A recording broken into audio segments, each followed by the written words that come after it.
Hey Jean, do you know that there are many different types of banks out there? Different types. I know there are different banks like Maybank, HSBC, Standard Chartered, Team in those. What you have just mentioned, they're actually all retail banks, just different variations of the same type of naming and banking. Hmm. In this case, I have no idea what different types of banks are there.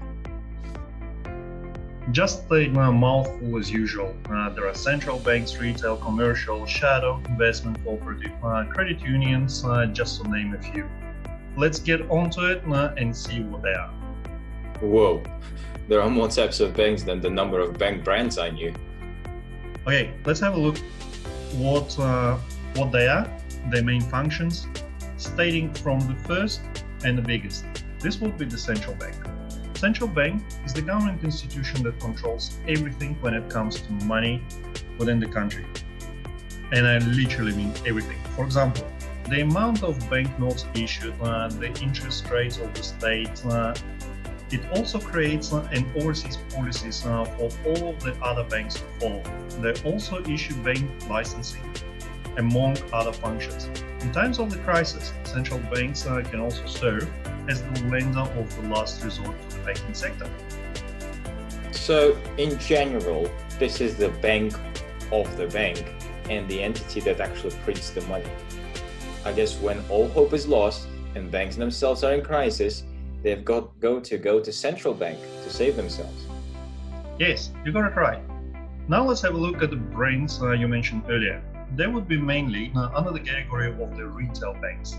These institutions would be providing everyday banking and accounts for the general public, companies and small businesses.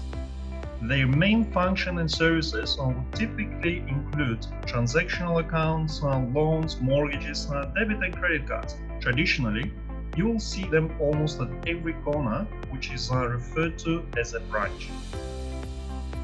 Okay, so this is how you actually call them. I always thought it's just a bank.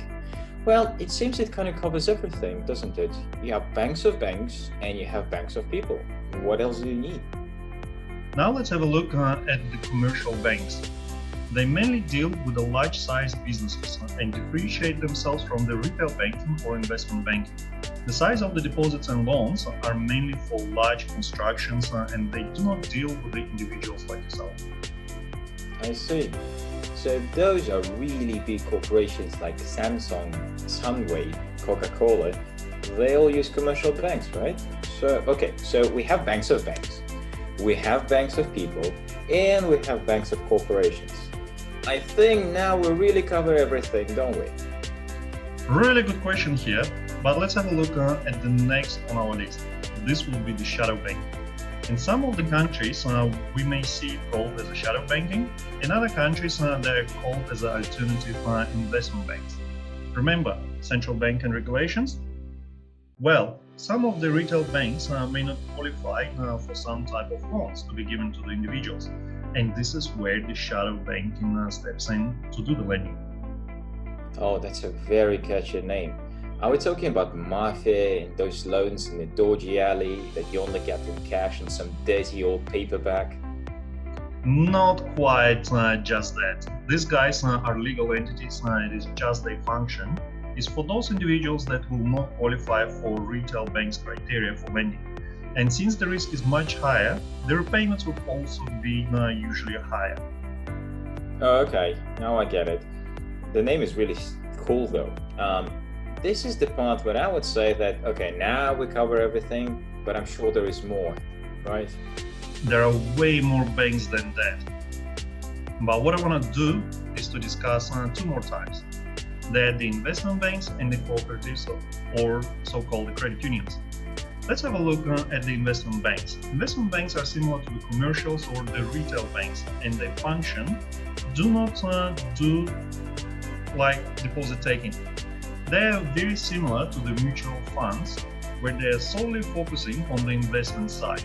They could also be the functional division of a larger bank that would want to have its entity separate. For example, in this case, will be the Charles Schwab. One of those doesn't even sound like a bank, and the other doesn't fulfill what I used to think is the main function of the bank. I would argue, but thanks to you, I know that the bank's business is not actually to keep your money, but bank's business is to manage the risk. We actually need to make a video about it later as well. Yes, we certainly do need to have a look at the bank's functions, but which one of those that made you curious about the most? The credit union or the cooperative? Let's take a look at a credit union, because I cannot imagine how it can be classified as a bank. This one is actually one of my favorite financial structures.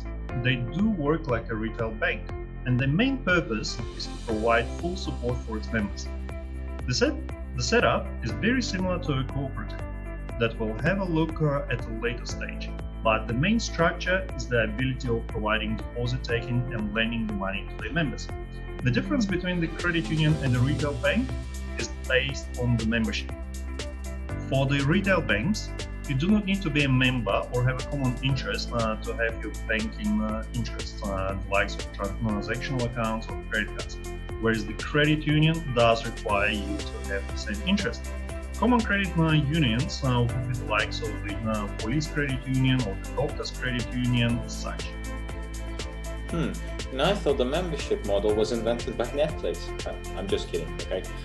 So, if I understand it correctly, the credit union is a bank with a membership. It's something similar to a members-only club. You got it right. It is the main function of supporting their members and traditionally based on the common interest of places of work as mentioned earlier.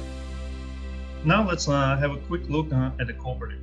Cooperative banks is a retail or a commercial banking organized on a cooperative basis. Cooperative banking institutions, they would take the deposits and they would lend the money, whether it is for individuals or whether it is for large corporations. So cooperative banking is like a credit union on steroids, with much larger coverage and most likely much more money in there. This is exactly right. So now you know the type of banks that are available, and this is just a small part of the larger area of the financial industry.